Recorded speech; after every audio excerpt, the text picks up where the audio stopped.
Hello students, welcome to Mohit Bansal classes. Students, हम लोग पढ़ रहे हैं सीएमए फाइनल का एक बहुत ही इंपॉर्टेंट सब्जेक्ट जिसका नाम है लॉ, पेपर नंबर 13। देखिए बच्चों, आज की इस क्लास के अंदर हम प्रीवियस ईयर के क्वेश्चंस सॉल्व करने वाले हैं। आज हम जो प्रीवियस ईयर के क्वेश्चन सॉल्व करने वाले हैं उसमें बच्चों अभी जो लेटेस्ट 2023 के अंदर लॉ का एग्जाम हुआ है उसके भी क्वेश्चंस हम लोग सॉल्व करेंगे।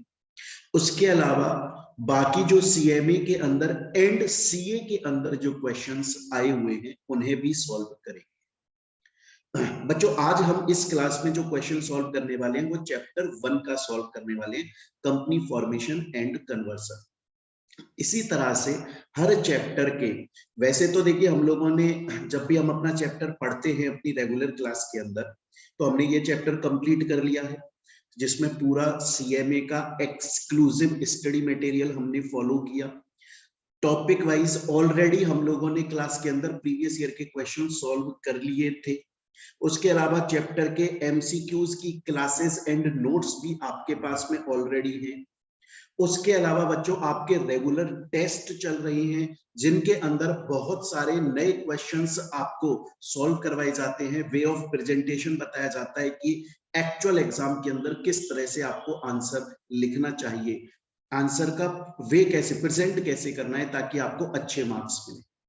तो उसके अलावा पूरा हमने चैप्टर ऑलरेडी पढ़ लिया, पूरा स्टडी मटेरियल फॉलो कर लिया, टॉपिक वाइज प्रीवियस ईयर के सभी क्वेश्चन क्लास के अंदर सॉल्व कर लिए, एमसीक्यू क्लासेस दे दी, एमसीक्यू नोट्स दे दिए, रेगुलर टेस्ट चल रहे उसके अंदर बहुत सारे क्वेश्चन सॉल्व कर लिए।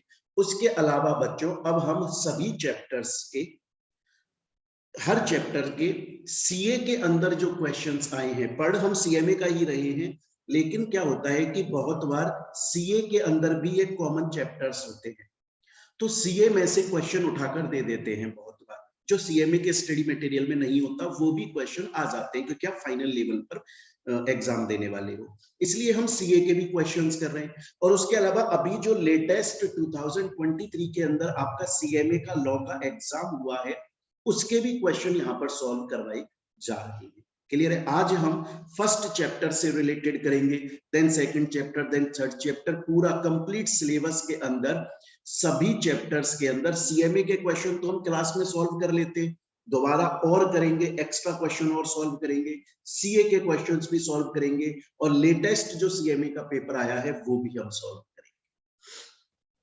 तो चलिए बच्चों स्टार्ट करते हैं। अभी हम पढ़ रहे हैं, हमारा फर्स्ट चैप्टर के क्वेश्चंस सॉल्व कर रहे हैं, कंपनी फॉर्मेशन एंड कन्वर्सन। देखिए बच्चों, आपको जो स्टार्टिंग के 5 क्वेश्चंस मिलेंगे, क्वेश्चन नंबर 1, क्वेश्चन नंबर 2, उसके अलावा बच्चों ये question number 3, question number 4 and question number 5, ये पांचों क्वेश्चन स्टार्टिंग के जो 5 क्वेश्चंस हैं ये वो हैं जो कि अभी 2023 के अंदर सीएमए का जो एग्जाम हुआ है लॉ सब्जेक्ट का, सीएमए का लॉ सब्जेक्ट का एग्जाम हुआ है 2023 के अंदर, ये पांचों क्वेश्चन अभी लेटेस्ट आए हैं फर्स्ट चैप्टर से। एक सिंगल चैप्टर से एक ही अटेम्प्ट के अंदर 5 क्वेश्चंस आए हैं। मतलब आप देखिए एक चैप्टर का वेटेज कम से कम 8 से 9 मार्क्स का है, जैसा कि एग्जाम से पहले भी आपको बताया गया। क्लियर है? तो ये स्टार्टिंग के पांचों क्वेश्चन कौन से हैं जो अभी लेटेस्ट 2023 के अंदर सीएमए के लॉ के एग्जाम में आए। फिर उसके अलावा बाकी के जो और क्वेश्चन है वो सीए में आए हुए हैं, उनको भी हम लोग सॉल्व करते हैं। तो चलिए स्टार्ट करते हैं। सबसे पहले आता है प्यारे बच्चों क्वेश्चन नंबर 1। सबसे पहले आता है प्यारे बच्चों क्वेश्चन नंबर 1। अब ये क्वेश्चन नंबर 1 क्या है? ये बोल रहा है कि कंपनीज एक्ट 2013 कितने चैप्टर्स में डिवाइडेड है एंड कितने शेड्यूल्स में डिवाइडेड है। बच्चों, आप लोगों को ये पढ़ाया गया है कि आपका जो कंपनीज एक्ट 2013 है वो टोटल 29 चैप्टर्स में डिवाइडेड है, 7 शेड्यूल्स में डिवाइडेड है एंड 470 सेक्शंस में डिवाइडेड है। अगर कोई आपसे पूछे कि कंपनीज एक्ट 2013 के अंदर टोटल कितने चैप्टर्स हैं एक्ट के अंदर तो आप बोलिएगा 29 चैप्टर्स हैं, 7 शेड्यूल्स हैं और टोटल 470 सेक्शंस हैं। तो ये क्वेश्चन अभी आपका लेटेस्ट 2023 में आया था। देखिए, companies act 2013 has been divided into dash chapters with the dash schedule. Blank दिया हुआ था, 4 ऑप्शन में से आपको एक चूज करना था। हमको पता है 29 चैप्टर्स, 7 शेड्यूल्स, यहाँ पे आपका आंसर डी हो जाता है। इसके अलावा बच्चों क्वेश्चन एक तरीके से और आ सकता है, वो मैं समझा देता हूं। हो सकता है शायद क्वेश्चन ऐसे आ जाए कि जो कंपनीज एक्ट 1956 पहले चला करता था, कंपनीज एक्ट 1956 जो पहले चला करता था, उसके अंदर टोटल कितने सेक्शंस थे? तो प्यारे बच्चों उसके अंदर टोटल 658 सेक्शंस थे, लेकिन अभी कंपनीज एक्ट 2013 के अंदर टोटल 470 सेक्शंस हैं। इसका मतलब ये नहीं है कि पहले कंपनीज एक्ट में ज्यादा प्रोविजंस थे और अब 2013 एक्ट के अंदर कम प्रोविजन है। नहीं, प्रोविजंस उतने ही हैं, फिर सेक्शंस कम क्यों हो गए? क्योंकि पहले क्या था, पहले जब कंपनीज एक्ट 1956 चलता था ना, तो एक कॉन्सेप्ट के या हर कॉन्सेप्ट के अलग अलग सेक्शंस होते थे, लेकिन 2013 के अंदर उनको जोड़कर एक ही बना दिया गया। जैसे अगर आप कंपनीज एक्ट 1956 के अकॉर्डिंगली मेमोरेंडम ऑफ एसोसिएशन को पढ़ोगे ना, तो उसमें सेक्शंस अलग हैं एमओए के। एमओए का नेम क्लॉज का सेक्शन अलग है, रजिस्टर्ड ऑफिस का सेक्शन अलग है, ऑब्जेक्ट क्लॉज का सेक्शन अलग है। लेकिन जो आपका कंपनीज एक्ट 2013 है, उसमें कुल मिलाकर एक ही सेक्शन नंबर 4 के अंदर पूरा एमओए खत्म हो जाता है। सेक्शन नंबर 13 के अंदर ऑल्टरेशन ऑफ एमओए पूरा खत्म हो जाता है। तो जो एमओए के पहले नेम क्लॉज का सेक्शन अलग था, रजिस्टर्ड ऑफिस का अलग था, ऑब्जेक्ट क्लॉज का अलग था, उन सबको मिला के एक बना दिया। इसलिए कंपनीज एक्ट 2013 के अंदर अब 470 सेक्शंस हैं। पहले जो कंपनीज एक्ट 1956 से चलता था बच्चों, उसके अंदर 658 क्वेश्चंस थे। तो ये हमारा पहला क्वेश्चन है। आप सोचिए सीएमए के फाइनल लेवल के लॉ के पेपर में ये इतना इजी सा क्वेश्चन आया है। अब चलते हैं स्टूडेंट्स हम लोग सेकंड वाले क्वेश्चन पर। ये भी अभी लेटेस्ट आया है। ये बोल रहा है डोरमेंट कंपनी का मतलब क्या होता है? फिल इन द ब्लैंक दिया हुआ है। पहले मैं आपको समझा देता हूं, हम लोगों ने क्लास के अंदर इसको बहुत डिटेल में पढ़ा था, दोबारा से बता देता हूं। देखिए बच्चों, डोरमेंट जो शब्द है प्यारे बच्चों, डोरमेंट शब्द का मतलब होता है नॉट एक्टिंग, जो अभी काम नहीं कर रहा है, जो अभी काम एक्टिव नहीं है। नॉट एक्टिव, नॉट एक्टिंग, जो काम नहीं कर रहा। देखिए बच्चों, डोरमेंट कंपनीज वो कंपनीज होती हैं जो कि बना तो आज दी गई है, जो आज इनकॉर्पोरेट हो चुकी है, लेकिन स्टूडेंट्स उनको इनकॉर्पोरेट किया गया है फ्यूचर के वर्क के लिए। उनको ऐसी कंपनीज जो कि ऑलरेडी इनकॉर्पोरेटेड हो चुकी हैं, जो कि बन चुकी हैं, लेकिन उनको बनाया गया है फ्यूचर के काम के लिए, उनको बनाया गया है। वो आज प्रेजेंट में काम नहीं करेंगी, वो फ्यूचर में काम करेंगी। ऐसी कंपनीज को डोरमेंट कंपनी बोला जाता है। एग्जांपल के तौर पे सपोज कीजिएगा बच्चों, जैसे अभी मेरी कंपनी है जिसका नाम है Mohit Bansal classes private limited company. बच्चों इस कंपनी के अंदर हम एजुकेशन प्रोवाइड करते हैं। इस कंपनी के अंदर हम लोग क्या करते हैं? इस कंपनी के अंदर हम लोग एजुकेशन प्रोवाइड करते हैं। अब बच्चों, और एजुकेशन किस फील्ड में प्रोवाइड करते हैं? कॉमर्स की फील्ड में प्रोवाइड करते हैं। ठीक है। अब मेरे दिमाग में ये आया कि यार अब हम ना कंपटीशन वाले बच्चों को भी पढ़ाएंगे।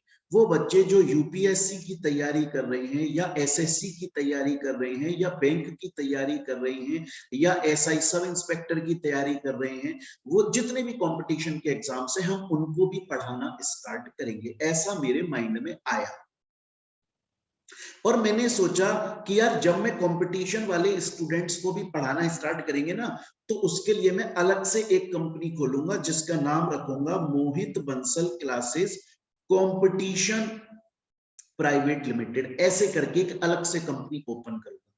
मेरे दिमाग में ये ऑलरेडी पहले से है कि मैं 2030 मतलब फ्यूचर में पढ़ाना स्टार्ट करूंगा कंपटीशन वाले बच्चों को, इस वाली कंपनी के नाम पे पढ़ाना स्टार्ट। पर मैंने क्या किया, मैंने अभी इस कंपनी को इनकॉर्पोरेट कर लिया, मैंने अभी इस कंपनी को इनकॉर्पोरेट कर लिया। ये कंपनी आज इनकॉर्पोरेट हो गई है, Mohit Bansal classes competition private limited company आज इनकॉर्पोरेट हो गई है।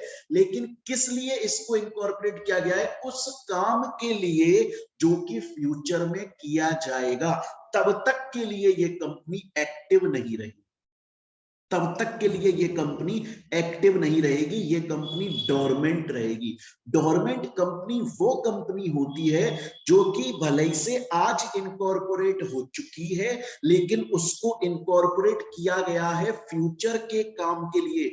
वो कंपनी फ्यूचर में इस काम करना स्टार्ट करेगी, अभी उसके अंदर कोई भी ट्रांजैक्शन, अकाउंटिंग ट्रांजैक्शन नहीं किया जा रहा है, क्योंकि फ्यूचर में वो कंपनी काम करना स्टार्ट। और एक चीज बता दूं बच्चों, आप अगर कोई कंपनी आज इनकॉर्पोरेट कर देते हो तो उसको अगले 5 साल तक के लिए डोरमेंट रख सकते हो, उसके बाद में आपको उसे एक्टिव करना पड़ेगा, अदरवाइज आरओसी उसे स्ट्राइक ऑफ, उसे खत्म कर देगी। हालांकि मैंने एग्जाम्पल में आपको 2030 बोल दिया, जो कि अभी 5 साल से बाद में, वो समझाने के लिए बोला है। याद रखिएगा, अगर आज कोई भी कंपनी इनकॉर्पोरेट करी जाती है डोरमेंट की तरह, मतलब वो फ्यूचर में काम करेगी, तो 5 साल तक के लिए आप उसे डोरमेंट रख सकते हो। 5 साल के अंदर अंदर आपको उसमें काम स्टार्ट करना पड़ेगा। अगर 5 साल पूरे हो गए, वो 5 साल तक डोरमेंट रह ली, 5 साल तक उसके अंदर कोई काम नहीं किया, तो फिर नेक्स्ट 6th ईयर जब स्टार्ट होगा, आरओसी उसे स्ट्राइक ऑफ कर देगा, बंद कर देगा। क्लियर है बच्चों? और एक और चीज बताता हूं बच्चों, डोरमेंट कंपनी आईपीआर के लिए भी बनाई जाती है। आईपीआर, आई का मतलब होता है स्टूडेंट्स इंटेलेक्चुअल, पी का मतलब होता है बच्चों प्रॉपर्टी, और आर का मतलब होता है प्यारे बच्चों राइट्स। इंटेलेक्चुअल प्रॉपर्टी राइट्स मतलब जैसे पेटेंट, जैसे कॉपीराइट, जैसे ट्रेडमार्क। होता है ना बच्चों, आज अगर मैंने कोई ऐसा प्रोडक्ट बना दिया जो मैंने ही तो मैं उसमें पेटेंट ले लूंगा, या डिजाइन पे कॉपीराइट ले लूंगा, या अपने किसी सिंबल पे ट्रेडमार्क ले लूंगा। अब जैसे सपोज कीजिए कि मैंने आपको बताया मेरी कंपनी है जिसका नाम है Mohit Bansal classes private limited company, इसमें ऑलरेडी बहुत काम चल रहा है बच्चों, बहुत काम। इसमें हम एजुकेशन भी दे रहे हैं स्टूडेंट्स को, इसमें हम बुक्स भी पब्लिश कर रहे हैं बच्चों के लिए, सब काम हो रहा है इसमें। अब क्या है ना बच्चों, मैंने काफी सारी बुक्स ऑलरेडी खुद की लिखी हुई है, खुद ने अपनी बुक्स पब्लिश की हुई है, और उसके ऊपर मैंने लिया है कॉपीराइट। जब मुझे कॉपीराइट लेना था ना, तब मैंने सोचा, जब मुझे कॉपीराइट लेना होता है तब मैंने सोचा कि यार अगर मैं इसी कंपनी के नाम पे कॉपीराइट ले लूंगा तो ये कंपनी तो बहुत बर्डन में आ जाएगी, इसमें ट्रांजैक्शंस बहुत ज्यादा हो जाएंगे, इसमें हम पढ़ा भी रहे हैं, इसमें हम बुक्स भी पब्लिश कर रहे हैं, इसमें और भी बहुत सारे काम हो रहे हैं। तो अगर इसी के अंदर बच्चों, सेम इसी चीज के अंदर अगर मैं कॉपीराइट भी ले लूंगा, आईपीआर भी ले लूंगा, तो फिर उस केस में तो मामला खराब ही हो जाएगा। तो मैंने सोचा कि यार मैं जितने भी आईपीआर होंगे ना, उनके लिए मैं एक अलग से कंपनी बना देता हूं। तो मैंने एक अलग से कंपनी ओपन कर दी, Mohit Bansal classes IPR private limited. ये कंपनी अभी कुछ भी काम नहीं कर रही है, ये कंपनी कब करेगी? जब मैं फ्यूचर में कोई आईपीआर लूंगा अपने नाम पे, मतलब कोई आईपीआर में लेना चाहूंगा तो इस कंपनी के नाम पे रजिस्टर करवा दूं। तो बच्चों, डोरमेंट कंपनी वो कंपनी होती है जो आज इनकॉर्पोरेट हो गई है, लेकिन आज काम नहीं कर रही है, आज उसमें कोई ट्रांजैक्शन नहीं हो रहा है, फ्यूचर में ट्रांजैक्शन होगा। जब आपको क्लास, रेगुलर क्लासेस में पढ़ाया था, जब ये चैप्टर पढ़ाया, उसमें बहुत सारे आपको एग्जांपल्स से समझाया था। अब देखो बच्चे, ये क्वेश्चन आया हुआ है, सिंपल सा question, dormant company means a company which is formed for, blank छोड़ा हुआ है, and has not been carrying on any, फिर ब्लैंक छोड़ा है। अब ऑप्शंस देख कि डोरमेंट कंपनी वो कंपनी है जो कि बनाई गई है किस लिए, पास्ट प्रोजेक्ट, ना जी। प्रेजेंट प्रोजेक्ट, ना जी। फोर्थ वाले पे आ जाओ, प्रेजेंट प्रोजेक्ट, ना जी। साफ साफ क्लियरली पता चल रहा है इसका answer future project, answer C है। सीएमए के अंदर फाइनल के अंदर ये क्वेश्चंस आए हुए हैं, लेटेस्ट क्वेश्चंस है जो अभी आए हैं, इजीएस्ट क्वेश्चंस है। बस बच्चा पता है क्या होता है, स्टूडेंट ना जल्दी से उसको पढ़ता है, पूरी तरह पढ़ता नहीं है, थोड़ा सा पढ़ता है और टेंशन में आ जाता है, या फिर बच्चे को क्या है रट के जाते हैं। ज्यादातर स्टूडेंट्स मैंने देखा है, उनको बुकिश लैंग्वेज अगर उसमें नहीं मिली एग्जाम में तो वो पागल हो जाते हैं। अरे भाई कॉन्सेप्ट क्लियर होनी चाहिए आपके। नेक्स्ट आ जाता है बच्चों थर्ड क्वेश्चन। इस थर्ड क्वेश्चन के अंदर देखिए, मैंने आप लोगों को जब हमने रेगुलर क्लास पढ़ा था उसके अंदर भी हम लोगों ने पढ़ा था कि मैंने आपको बताया था टाइप्स ऑफ कंपनी, कितने टाइप की कंपनी होती है, अलग अलग बेसिस पर हमने टाइप्स ऑफ कंपनी पढ़ा था। उसमें एक बेसिस पढ़ा था on the basis of membership, membership के बेसिस पे कितनी टाइप की कंपनीज होती हैं, 3, private, public, one person company. मैंने आपको बोला था one person company section 2 subsection 62 के अंदर आता है। अगर इंडिया के अंदर, अगर इंडिया के अंदर कोई भी person one person company incorporate करना चाहता है तो सिर्फ और सिर्फ वही पर्सन इंडिया में ओपीसी इनकॉर्पोरेट कर सकता है जो कि इंडिया का सिटीजन एंड रेजिडेंट है, दोनों होना चाहिए। इंडिया का सिटीजन भी होना चाहिए, इंडिया का रेजिडेंट भी होना चाहिए, दोनों। अगर कोई पर्सन जो कि सिर्फ इंडिया का सिटीजन है पर रेजिडेंट नहीं है, ओपीसी इंडिया में नहीं बना सकता। अगर कोई पर्सन जो कि इंडिया का रेजिडेंट है पर सिटीजन नहीं है, इंडिया में ओपीसी नहीं बना सकता। सिर्फ और सिर्फ वही पर्सन इंडिया में वन पर्सन कंपनी इनकॉर्पोरेट कर सकता है जो कि इंडिया का सिटीजन भी है और रेजिडेंट भी है। क्लास में पढ़ा था हमने, देखो ये यहां पर मैंने लिखा हुआ है, थर्ड पॉइंट देखो, only Indian citizen and resident can incorporate OPC in India.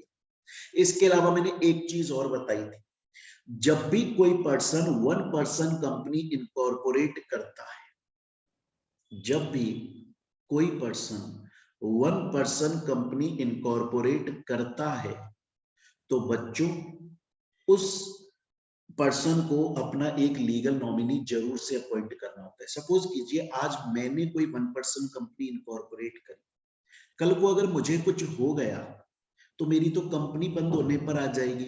इसीलिए जरूरी है कि मैं अपना कोई नॉमिनी अपॉइंट करके रखूं कि कल को अगर मुझे कुछ हो जाता है तो एटलीस्ट वो मेरी पोजीशन पे आके कंपनी को रन करेगा, कंपनी बंद नहीं होगी। ये भी बताया है आप लोगों को क्लास में कि जिस पर्सन को ओपीसी वन पर्सन कंपनी का लीगल नॉमिनी बनाया जाता है वो भी इंडिया का सिटीजन एंड रेजिडेंट दोनों होना जरूरी है। मतलब जो पर्सन ओपीसी इनकॉर्पोरेट कर रहा है वो भी इंडिया का सिटीजन और रेजिडेंट होना चाहिए, और अपना जो वो लीगल नॉमिनी बना रहा है, जिसको लीगल नॉमिनी बना रहा है वो पर्सन भी इंडिया का सिटीजन और रेजिडेंट होना चाहिए।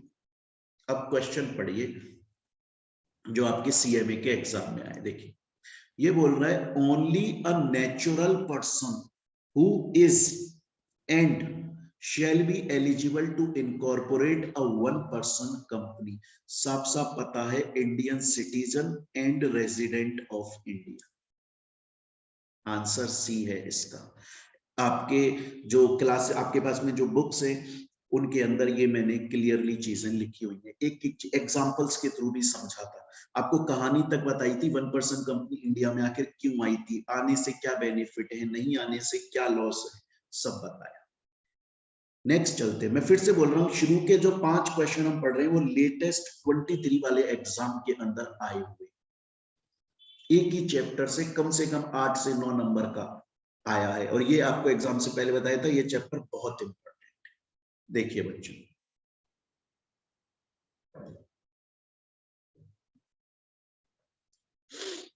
नेक्स्ट क्वेश्चन बोल रहा है क्वेश्चन नंबर 4।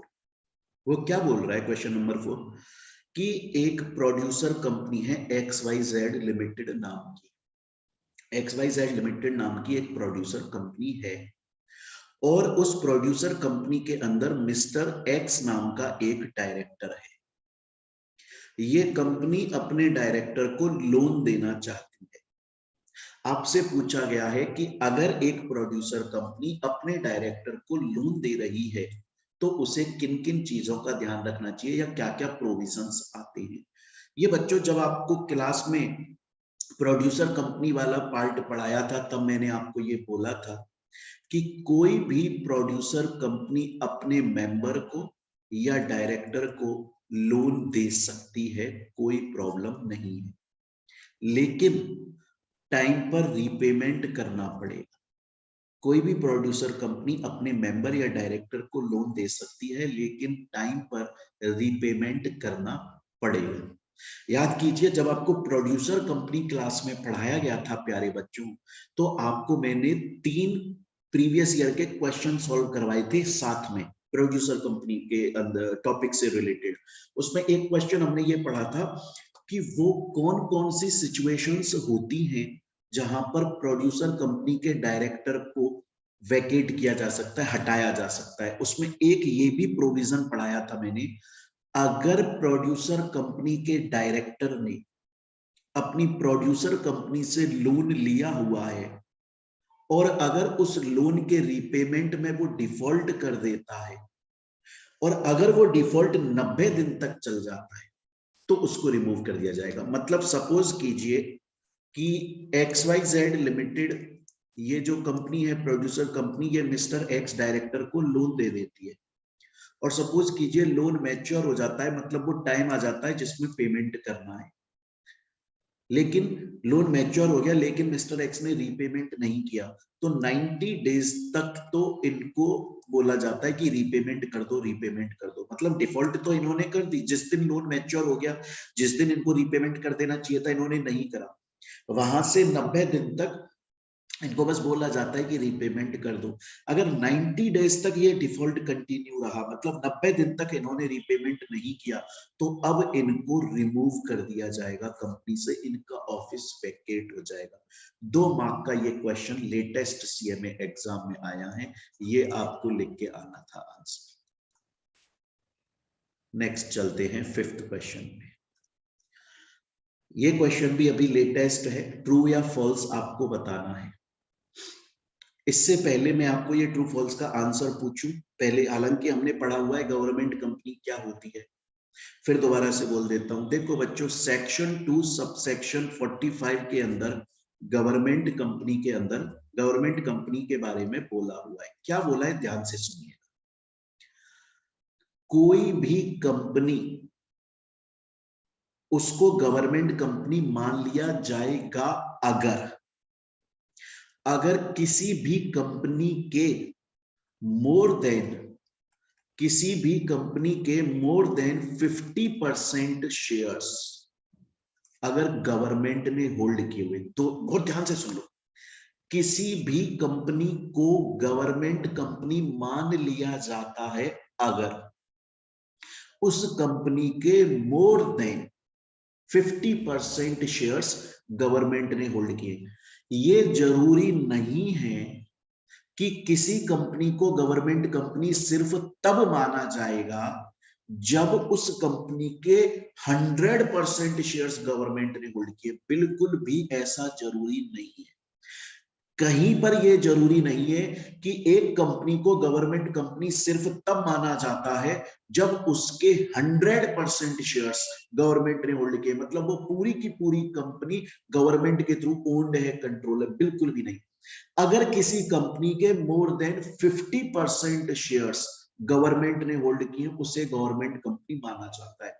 ये आप लोगों को मैंने क्लास में भी पढ़ाया था, एग्जाम्पल भी मैंने आपको दिए थे। मैंने आपको क्या बोला था, ध्यान से सुनिए। मैंने आपको बोला था पहली सिचुएशन, सपोज कीजिए एक टाटा कंपनी है, एग्जाम्पल के लिए समझा रहा हूं, टाटा कंपनी, और टाटा कंपनी के 55% शेयर्स सेंट्रल गवर्नमेंट ने होल्ड किए हैं। क्या टाटा कंपनी को गवर्नमेंट कंपनी बोला जाएगा? यस बोला जाएगा। दूसरी सिचुएशन, ये वाली पहली वाली भूल जाओ। सपोज कीजिए टाटा कंपनी के 55% शेयर्स सेंट्रल गवर्नमेंट ने नहीं, किसी स्टेट की गवर्नमेंट ने होल्ड किए। क्या उस टाटा कंपनी को गवर्नमेंट कंपनी बोला जाएगा? जी हां बोला जाएगा। तीसरी सिचुएशन, सपोज कीजिए टाटा कंपनी के 30% शेयर्स सेंट्रल गवर्नमेंट ने और 25% शेयर्स स्टेट गवर्नमेंट ने होल्ड किए। अकेली सेंट्रल गवर्नमेंट ने मोर देन 50 होल्ड नहीं करे, अकेली स्टेट गवर्नमेंट ने मोर देन 50 होल्ड नहीं करे, सेंट्रल प्लस स्टेट दोनों ने मिलकर मोर देन 50% शेयर्स होल्ड करे हैं। क्या टाटा कंपनी को गवर्नमेंट कंपनी बोला जाएगा? जी हां बोला जाएगा। फोर्थ सिचुएशन, सपोज कीजिए टाटा कंपनी है और उसके 30% शेयर्स राजस्थान की स्टेट गवर्नमेंट ने और 25% शेयर्स महाराष्ट्र की स्टेट गवर्नमेंट ने, सेंट्रल ने होल्ड ही नहीं करे, और अकेली किसी स्टेट गवर्नमेंट ने मोर देन 50% शेयर्स होल्ड नहीं करे। दो स्टेट की गवर्नमेंट या दो से और जोड़ दो इसमें, सपोज करो कि यहां पर सिर्फ 10% राजस्थान की गवर्नमेंट ने होल्ड करे, पंजाब की गवर्नमेंट, दिल्ली की गवर्नमेंट, फलाने की गवर्नमेंट और स्टेट, बहुत सारे स्टेट्स की गवर्नमेंट ने मिलकर कंपनी के मोर देन 50% शेयर्स होल्ड करे। हाँ जी बोला जाए। मैं आपसे बोल रहा हूं उस कंपनी को गवर्नमेंट कंपनी बोला जाता है जिसके मोर देन 50% शेयर्स गवर्नमेंट ने होल्ड करे, चाहे से सेंट्रल ने, चाहे से स्टेट ने, चाहे से सेंट्रल एंड स्टेट दोनों ने मिलकर, चाहे से स्टेट प्लस स्टेट ने मिलकर। इसके अलावा एक और चीज, इसके अलावा एक और चीज, और ये जो मैं प्रोविजन बताने वाला हूं ना, ये आपके मॉड्यूल में गलत दिया हुआ है, आपके स्कैनर में भी गलत दिया हुआ है, लेकिन अपन एकदम लेटेस्ट सही पढ़ रहे हैं। सपोज कीजिए टाटा कंपनी है, उसके 20% शेयर सेंट्रल गवर्नमेंट ने होल्ड करे, उसके 20% शेयर राजस्थान की स्टेट गवर्नमेंट ने होल्ड करे, उसके 10% शेयर्स महाराष्ट्र की स्टेट गवर्नमेंट ने होल्ड करे। अभी तक तो टाटा कंपनी गवर्नमेंट कंपनी नहीं है क्योंकि टोटल 50% शेयर्स गवर्नमेंट ने होल्ड किए। हम मोर देन 50 की बात कर रहे हैं, 50% से ज्यादा की बात कर रहे हैं। लेकिन सपोज कीजिए LIC ने 5% शेयर्स होल्ड किए हुए हैं टाटा के। LIC कोई गवर्नमेंट नहीं है, गवर्नमेंट ऑर्गेनाइजेशन है, गवर्नमेंट इंस्टीट्यूशन है, तो भी टाटा कंपनी को गवर्नमेंट कंपनी मान लिया जाएगा। क्यों? क्योंकि लिखा हुआ है अगर किसी कंपनी के more than 50% shares central government ने या स्टेट गवर्नमेंट ने या उन्होंने मिल या अकेले अकेले या उन्होंने मिलकर या इवन किसी गवर्नमेंट इंस्टीट्यूशंस के साथ में मिलकर होल्ड किए हैं, सबकी शेयर होल्डिंग काउंट करके चेक किया जाएगा मोर देन 50% शेयर्स। ये सब मैंने आपको एग्जाम्पल के थ्रू बताया था पीछे, ये वाला जब क्लास में पढ़ाया था ये भी एग्जाम्पल दिया था। इसके अलावा जब आपको क्लास में ये टॉपिक पढ़ाया गया था प्यारे बच्चों, दो अलग से क्वेश्चन और सॉल्व करवाए थे। पहले आपको मैं ये वाला क्वेश्चन सॉल्व करवा देता हूं जो CME के लेटेस्ट एग्जाम में आए, फिर दो क्वेश्चन जो आए वो भी मैं आपको बता दूंगा, हालांकि वो हमने क्लास में सॉल्व करे हुए। ये बोल रहा है गवर्नमेंट, ट्रू या फॉल्स बताना है, government company is completely owned, managed and controlled by government ministry. False. Not completely. Not completely. अरे मेरी बात समझ में, उसका रीजन भी पूछा है, रीजन हमने ये लिख दिया। अच्छा अब एक और चीज पूछता हूं बच्चों आपसे, ये सब कुछ क्लास में मैंने ऑलरेडी पढ़ाया हुआ है, सॉल्व कराया हुआ है, पर दोबारा से देख लो एक बार। सपोज कीजिए एग्जाम्पल के तौर पे, सपोज कीजिए रिलायंस कंपनी गवर्नमेंट कंपनी है, एक बार के लिए सोच लीजिए रिलायंस कंपनी गवर्नमेंट कंपनी है, ठीक है।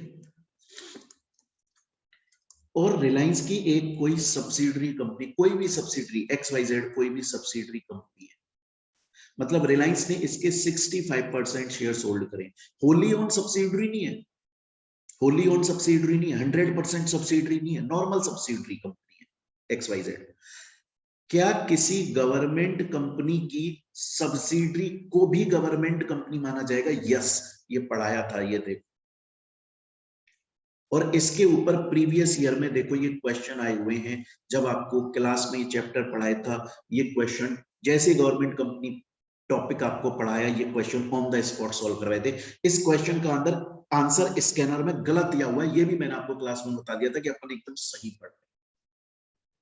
बच्चों ये अभी तक जो हमने 5 क्वेश्चंस पढ़े, ये लेटेस्ट सीएमए के एग्जाम में आए हुए हैं। अभी एक ही चैप्टर से 5 क्वेश्चन, कितने इजी है। अब हम चलते हैं आगे और अब हम वो क्वेश्चंस पढ़ेंगे जो कि आपके सीएमए के स्टडी मटेरियल में नहीं है, लेकिन फिर भी सीएमए के एग्जाम में आए हुए हैं और सीए के एग्जाम में आए हुए। आपको सीए के भी, सीए का पूरा सिलेबस मत पढ़ो, कोई नहीं बोल रहा है उसका सिलेबस पढ़ो, सिलेबस सीएमए का पढ़ना है, वो पहले से इतना ज्यादा है। लेकिन आप जब पढ़ोगे तो ऐसा तो आधा अधूरा नहीं पढ़ोगे ना, पूरा पढ़ोगे। सीएमए का पूरा स्टडी मटेरियल अपन पढ़ते हैं, प्रीवियस ईयर के क्वेश्चन टॉपिक वाइज सॉल्व करते हैं, एमसीक्यू साथ में सॉल्व करते हैं, टेस्ट आपके रेगुलरली चलते हैं चैप्टर वाइज, फिर half syllabus then full syllabus, उसमें अलग से टेस्ट आपको सॉल्व क्वेश्चन सॉल्व करवाए जाते हैं, आंसर राइटिंग प्रैक्टिस करवाई जाती है। उसके अलावा आपको अब सीएमए के अंदर जो स्टडी मटेरियल में नहीं है वो वाले क्वेश्चन भी सॉल्व करवा रहे हैं, सीए के क्वेश्चन भी सॉल्व करवा रहे हैं। बच्चों एक क्वेश्चन आता है और ये क्वेश्चन आया हुआ है, सीए के अंदर भी आया हुआ है और सीएमए में बहुत पहले आया था ये क्वेश्चन, कि कॉर्पोरेट आइडेंटिटी नंबर क्या होता है। ये आपने सीएमए इंटर में पढ़ा हुआ है, सीएमए फाइनल के स्टडी मटेरियल में नहीं है, लेकिन हम पूरा बहुत आराम से समझेंगे, प्यार से पढ़िएगा इसको। क्वेश्चन पूछ रहा है शॉर्ट नोट लिखने को कि भैया कॉर्पोरेट आइडेंटिटी नंबर क्या होता है, ये समझा दो। समझिए, CIN, सी का मतलब है कॉर्पोरेट, मतलब कंपनी, आई का मतलब है आइडेंटिटी और एन का मतलब है नंबर। बच्चों ये एक यूनिक नंबर होता है, ये 21 अल्फा न्यूमेरिक डिजिट्स का नंबर होता है। इस नंबर ये टोटल 21 का होता है, जिसमें अल्फाबेट्स भी आते हैं और न्यूमेरिक डिजिट्स भी आती हैं, इसीलिए इसे 21 अल्फा न्यूमेरिक डिजिट्स का नंबर बोला जाता है। जब भी कभी भी कोई भी कंपनी इनकॉर्पोरेट होती है, जब भी कभी भी कोई भी कंपनी बनाई जाती है, जब भी कभी भी कोई भी कंपनी स्टार्ट करी जाती है, जब भी कभी भी कोई भी कंपनी रजिस्टर करवाई जाती है, तब हर कंपनी को उसका एकदम यूनिक 21 अल्फा न्यूमेरिक डिजिट्स का एक नंबर दिया जाता है, जिसे CIN बोला जाता है, कॉर्पोरेट आइडेंटिटी नंबर। दोबारा से बोलता, जब भी कभी भी कोई भी कंपनी इनकॉर्पोरेट होती है, उसको CIN दिया जाता है, कॉर्पोरेट आइडेंटिटी नंबर दिया जाता है, 21 अल्फा न्यूमेरिक डिजिट्स का दिया जाता है। जब कंपनी इनकॉर्पोरेट होती है तब दिया जाता है, जब तक company through out life time, अपने पूरे जीवन काल में जब तक कंपनी रहेगी तब तक के लिए वो CIN रहता है। एक बार इशू होता है, life time of company valid रहता है, हर कंपनी का अलग होता है, 21 अल्फा न्यूमेरिक डिजिट्स का होता है। समझ में आ गई कहानी? स्टूडेंट बोलता है समझ गया सर मैं, लेकिन आपने बोला sir corporate identity number, corporate का मतलब तो कंपनी हो गया, नंबर का मतलब 21 अल्फा न्यूमेरिक डिजिट्स का नंबर हो गया, आइडेंटिटी शब्द का मतलब, अरे भैया ये ऐसा सिंपल सा नंबर नहीं है, ऐसे हल्के में मत लो यार तुम इसको। ये नंबर कंपनी की पूरी आइडेंटिटी बता देगा। देखो अभी हम पढ़ते हैं, बाइफिकेट करते हैं इसको। देखो मैंने आपके लिए एक कंपनी का यहाँ पे CIN लिखा हुआ है, ये आपको दिख रहा होगा, अब हम इसको बाइफिकेट करेंगे। सिर्फ इस 21 अल्फा न्यूमेरिक डिजिट्स के नंबर से कंपनी की पूरी आइडेंटिटी अभी खुल के आपके सामने आ जाए।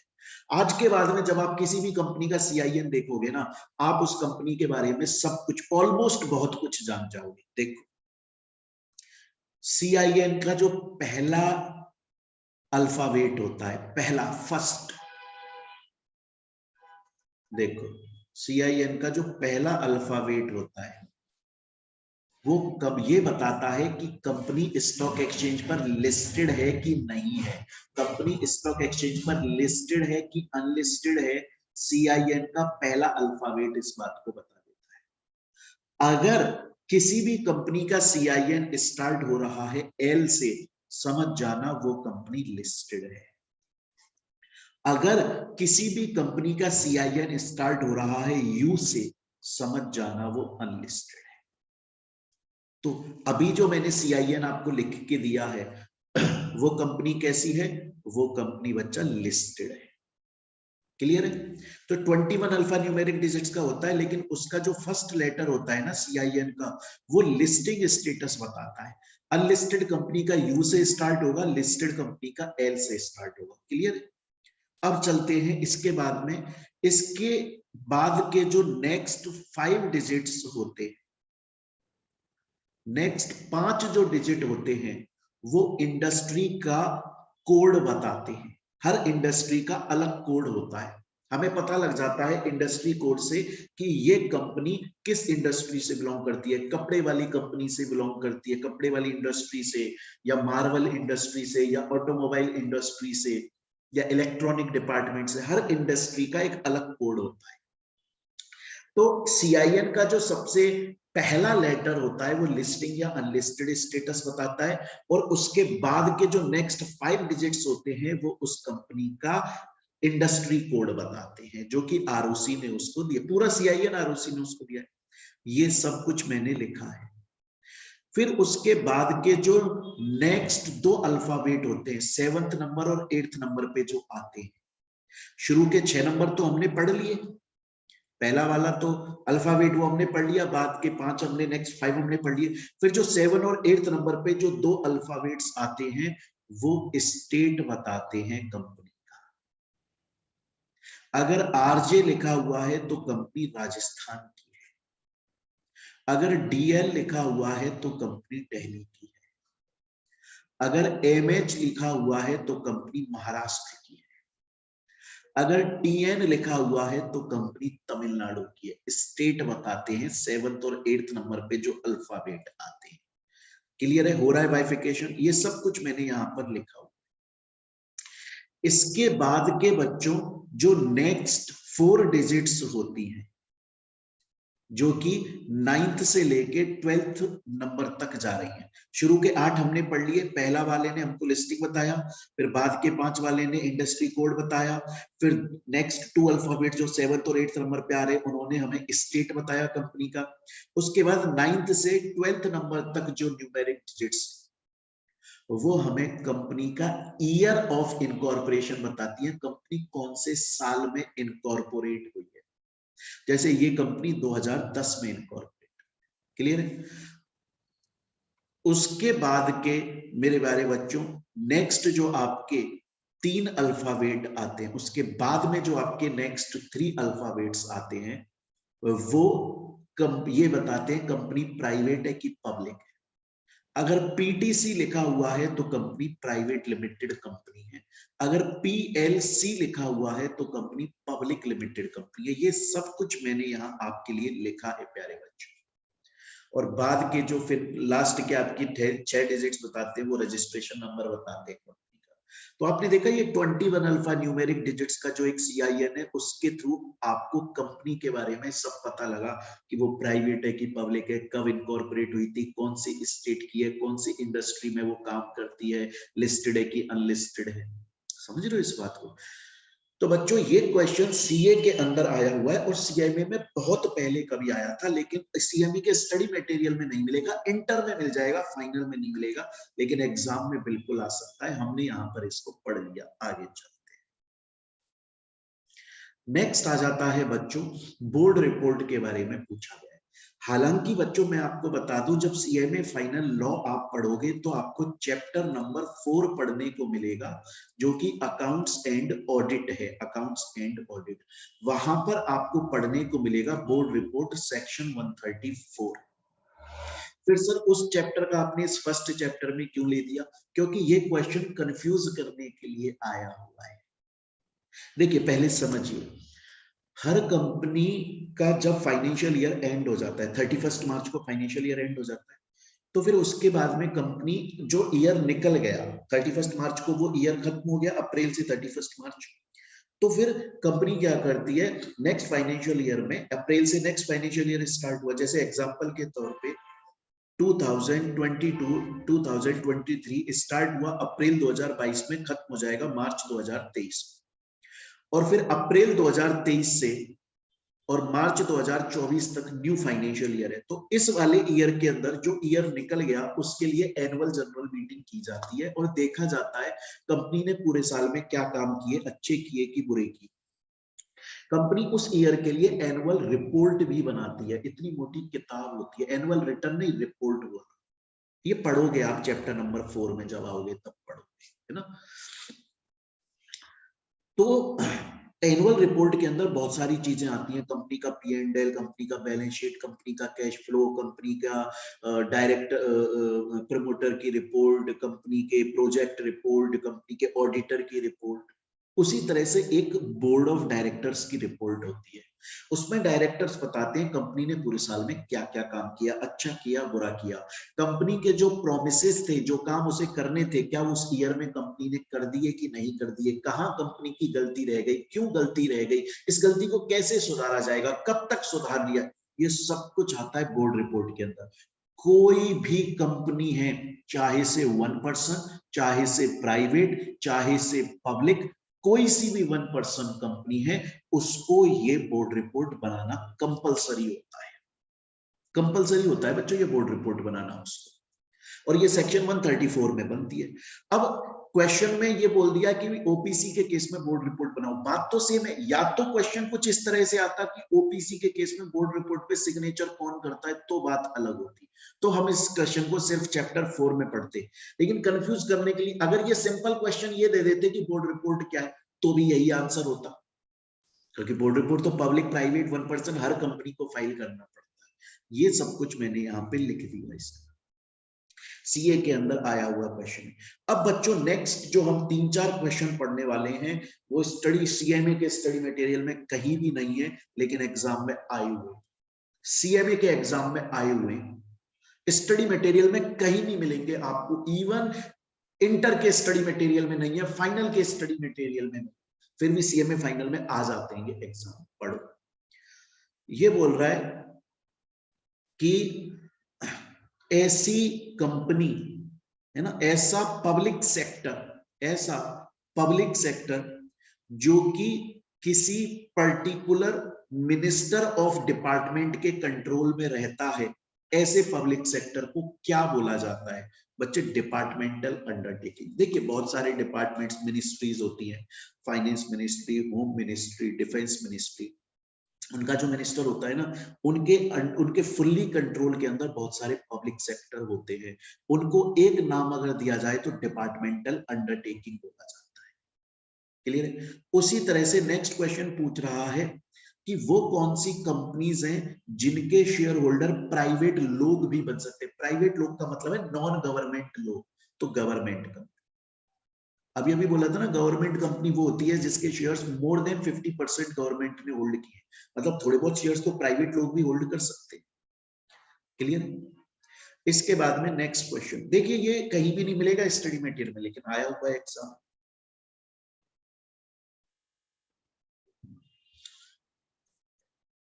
अब देखिए नेक्स्ट क्वेश्चन, बच्चों मैं आपको ये गारंटी दे देता हूं, इस क्वेश्चन को मोस्ट ऑफ द स्टूडेंट्स गलत करके आए थे एग्जाम में। सीए के अंदर ये क्वेश्चन आया हुआ है और इसको मोस्ट ऑफ द स्टूडेंट्स गलती करके आए, जबकि क्वेश्चन हार्ड नहीं है, बहुत इजी क्वेश्चन। क्वेश्चन क्या बोल रहा है, ध्यान से सुन लेना। ये बोल रहा है कि एलएलपी को प्राइवेट कंपनी के अंदर कन्वर्ट करने का जो प्रोविजंस हैं, कंडीशंस हैं, और जो लॉ है, कानून है, वो एलएलपी एक्ट 2008 में लिखा हुआ है क्या? क्या एलएलपी एक्ट 2008 किसी एलएलपी को प्राइवेट कंपनी के अंदर कन्वर्ट होने की फैसिलिटी देता है? क्या एलएलपी एक्ट 2008 के अंदर एलएलपी को प्राइवेट में कन्वर्ट करने का प्रोसेस बताया हुआ है? नहीं। हाँ, ऐसा नहीं है कि कोई एलएलपी प्राइवेट में कन्वर्ट नहीं हो सकती, बिल्कुल हो सकती है। हमने अपनी क्लास के अंदर पूरा प्रोसेस पढ़ा है, एग्जाम्पल के थ्रू पढ़ा है।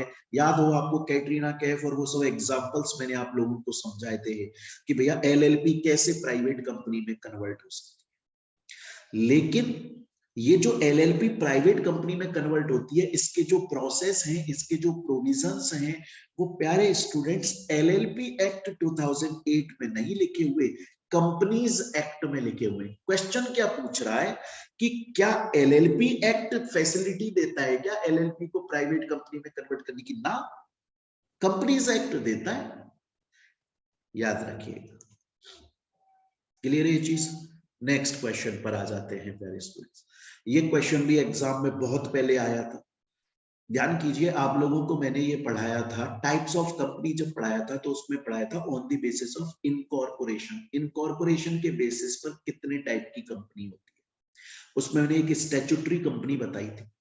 ये वो कंपनीज होती हैं जो कि अपने स्पेशल एक्ट के अंदर रजिस्टर होती है, जैसे आरबीआई एक्ट 1934, जैसे कि आईसीएआई एक्ट, जैसे कि आईसीएमएआई का अपना कुछ सेपरेट एक्ट है, जैसे आईसीएसआई का अपना सेपरेट एक्ट है, जैसे एलआईसी का अपना सेपरेट एक्ट है। ये वो कंपनीज होती हैं जो खुद के सेपरेट एक्ट के अंदर रजिस्टर होती हैं पार्लियामेंट से अप्रूवल लेने के बाद में। इनको स्टैट्यूटरी कंपनीज बोलते हैं। यही पूछा हुआ है, स्पेशल एक्ट के थ्रू जो बनती है स्टैट्यूटरी कंपनीज। इसके बाद में नेक्स्ट क्वेश्चन बच्चों, क्वेश्चन नंबर 11 बहुत इंपॉर्टेंट है, सीए के अंदर आया हुआ है। जब रेगुलर क्लास में ये चैप्टर पढ़ाया था तब भी मैंने आप लोगों को डिस्कस किया था। बहुत इंपॉर्टेंट क्वेश्चन है, ध्यान से समझिएगा। पहले क्वेश्चन समझा देता हूं। बहुत से बच्चों को तो क्वेश्चन ही नहीं समझ में आता, वो आंसर क्या लिखकर आएंगे, और क्यों समझ में नहीं आता? पढ़ते नहीं है वो उस क्वेश्चन को सही तरह से एग्जाम में। देखो, ये क्वेश्चन बोल रहा है कि एक कंपनी है प्यारे बच्चों, एक कंपनी है और वो कंपनी इनकॉर्पोरेट हो चुकी है, ऑलरेडी इनकॉर्पोरेटेड। लेकिन अब पता चला है कि उस कंपनी के मेमोरेंडम ऑफ एसोसिएशन के अंदर जो ऑब्जेक्ट क्लॉज है, लेकिन अब पता चला है कि उस कंपनी के मेमोरेंडम ऑफ एसोसिएशन के अंदर जो ऑब्जेक्ट क्लॉज है, उस ऑब्जेक्ट क्लॉज में कंपनी का जो मेन ऑब्जेक्ट है वो इलीगल ऑब्जेक्ट है। मतलब जिस ऑब्जेक्ट के लिए कंपनी को इनकॉर्पोरेट किया गया है वो इलीगल ऑब्जेक्ट है स्टूडेंट्स। इलीगल ऑब्जेक्ट के लिए कंपनी को इनकॉर्पोरेट कर दिया गया। कंपनी इनकॉर्पोरेट हो चुकी है, आरओसी ने उसे सर्टिफिकेट ऑफ इनकॉर्पोरेशन दे दिया है और कंपनी इलीगल ऑब्जेक्ट के लिए बनी है। क्वेश्चन ये है, क्योंकि कंपनी इनकॉर्पोरेट हो चुकी है, क्या अब वो उस इलीगल ऑब्जेक्ट के लिए काम कर सकती है या उसका इनकॉर्पोरेशन कैंसिल कर दिया जाए? स्कैनर के अंदर इस क्वेश्चन का आंसर गलत दिया हुआ है। इसका सही आंसर क्या है? इसका सही आंसर है जी नहीं। चाहे से कंपनी इनकॉर्पोरेट हो चुकी है, चाहे से कंपनी को इनकॉर्पोरेशन का सर्टिफिकेट मिल चुका है, फिर भी कंपनी इलीगल ऑब्जेक्ट के लिए काम नहीं कर सकती। अब आप बोलोगे कि सर ये तो आरओसी की गलती है। मैं क्योंकि अगर ऐसा है तो आरओसी, भाई कंपनी जब इनकॉर्पोरेट होती है तो आरओसी को पहले डॉक्यूमेंट सबमिट करती है कंपनी। आरओसी उन डॉक्यूमेंट्स को चेक करता है, पढ़ता है, और अगर आरओसी सेटिस्फाई होता है तो ही, अगर आरओसी सेटिस्फाई होता है तो सिर्फ तब आरओसी सर्टिफिकेट ऑफ इनकॉर्पोरेशन देता है। आरओसी ने उस वक्त चेक क्यों नहीं कर लिया था कि कंपनी के ऑब्जेक्ट क्लॉज में इलीगल ऑब्जेक्ट है? हाँ, आप सही बोल रहे हैं, लेकिन मैंने आपको क्लास के अंदर भी, मैंने आपको रेगुलर क्लास में भी पढ़ाया था, उसमें मैंने एक दूसरा एग्जांपल दिया था, क्वेश्चन समझाया था जो प्रीवियस ईयर में आया हुआ है, नेम चेंज से रिलेटेड।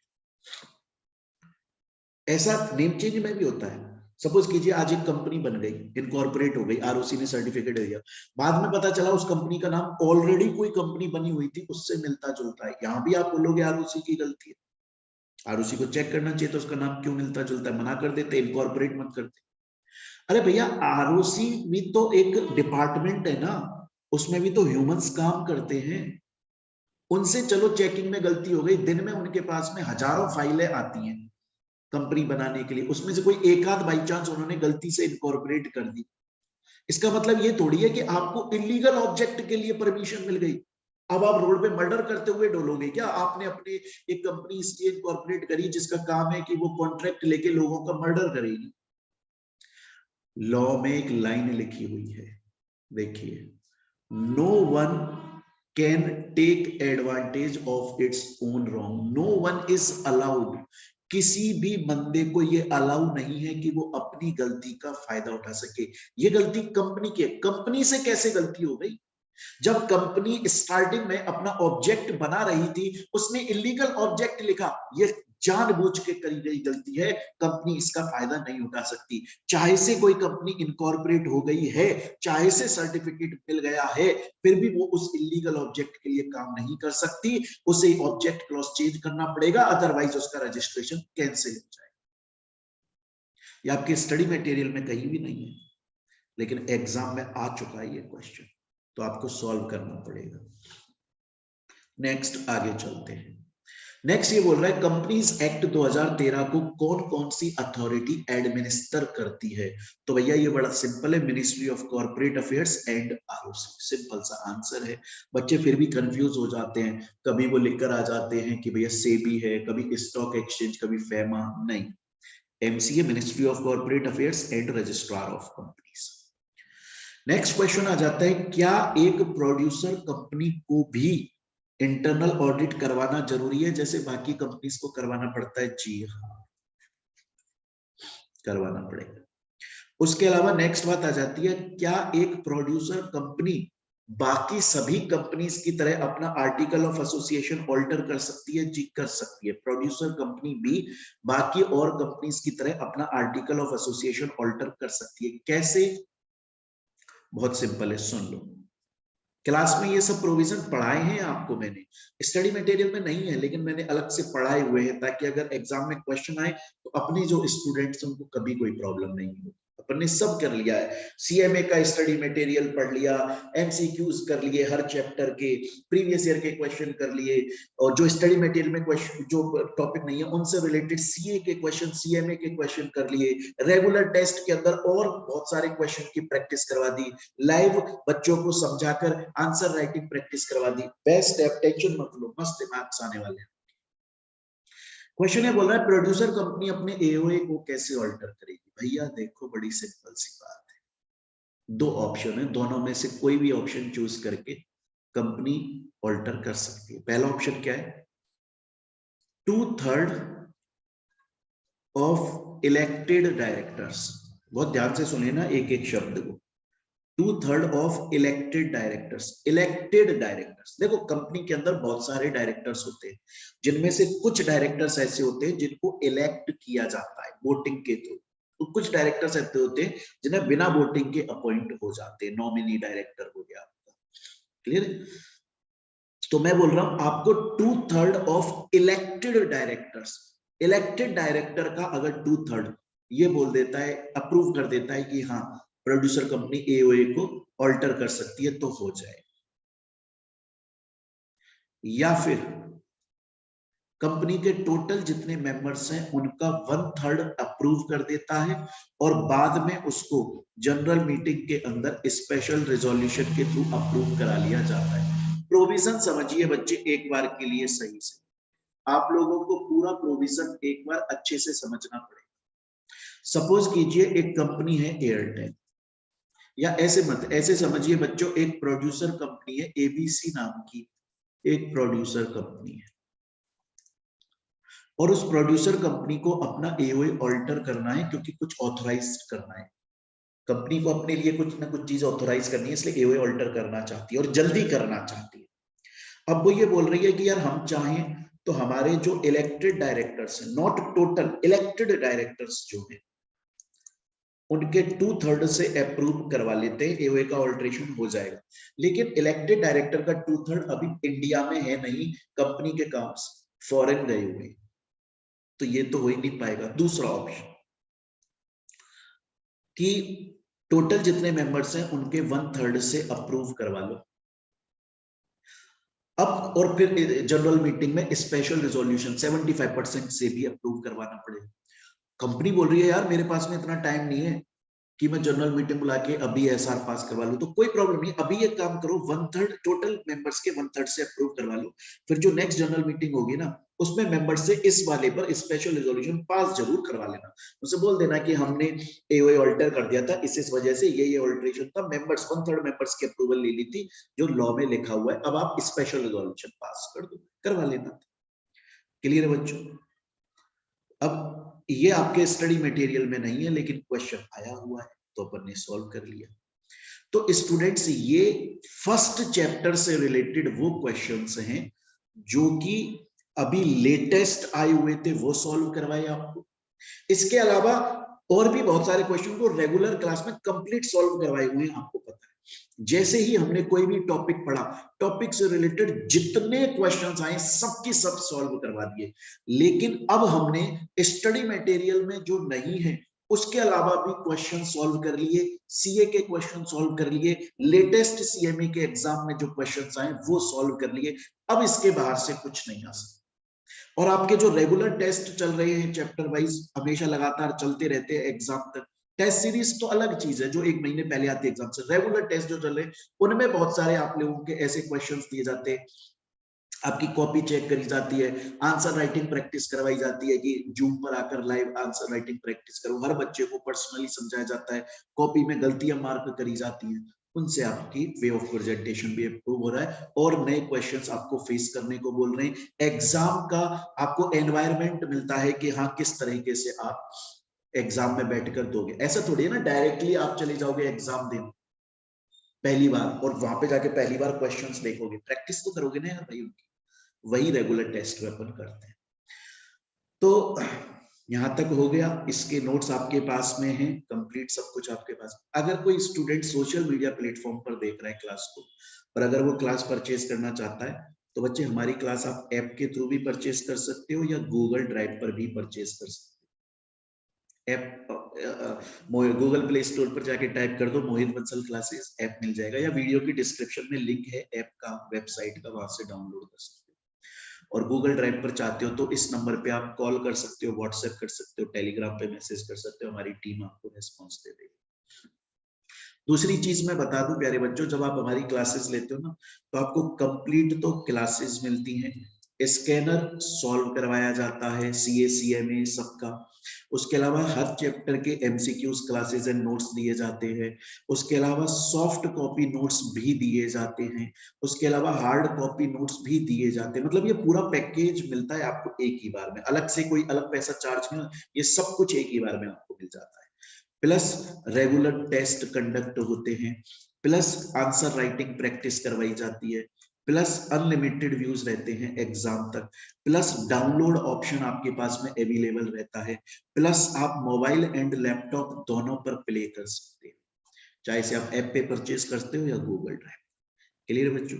तो अगर परचेज करना चाहो इस नंबर पे कांटेक्ट कर लो या डायरेक्टली ऐप के थ्रू परचेज कर लीजिए। All over India home delivery होती है नोट्स की। चलिए बच्चों, मिलते हैं हम लोग अपनी नेक्स्ट क्लास के अंदर। Thank you students.